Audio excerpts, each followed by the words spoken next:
Serial rapist murdered by the victim's brothers? Let's get into it.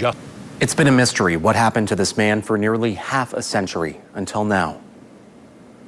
It has been a journey. In 1978, Irma Shaw, just 12 years old at the time, says she was raped by her own stepfather in Grand Rapids, Tommy Lee Hill. And not only was I molested by Mr. Hill, I have to also tell you that I was impregnated by him.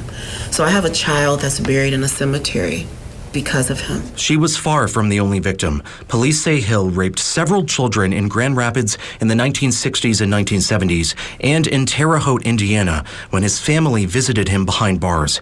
It was Irma's testimony coming forward in 1978 against Hill that helped convict him of several crimes. And if it wasn't for 12-year-old Irma being a brave, amazing 12-year-old, there's an excellent chance that we could be talking double or triple the number of victims. But on the day of the conviction, police say he escaped from the old courthouse into a getaway car waiting on Monroe Avenue. He was arrested that summer, brought back to an Indiana prison, and sentenced to 20 to 40 years for the rapes. But in July 1980, police say because of a breakdown in communication, an Indiana County jail released him. He's been missing ever since, leaving his many survivors no sense of justice or closure. The fact that Tommy had gotten away for so many years, on my heart, I knew that if he was still alive, he would still be victimizing children. The U.S. Marshal Service took over the case in 2017. Irma continued to advocate, sending them a deep genealogy report. Detectives went to Pittsburgh, Pennsylvania this April and found that Hill had changed his name.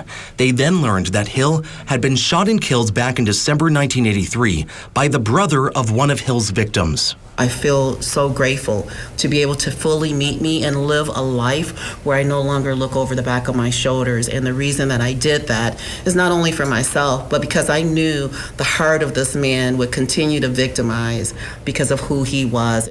For Irma, after a lifetime of chasing answers, she says justice was served. If Hill was still alive, she says she would have said this.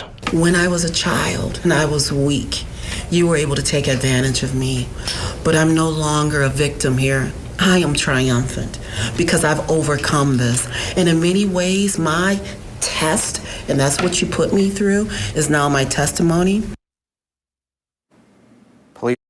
I want to say kudos to this brother because he took the law into his own hands.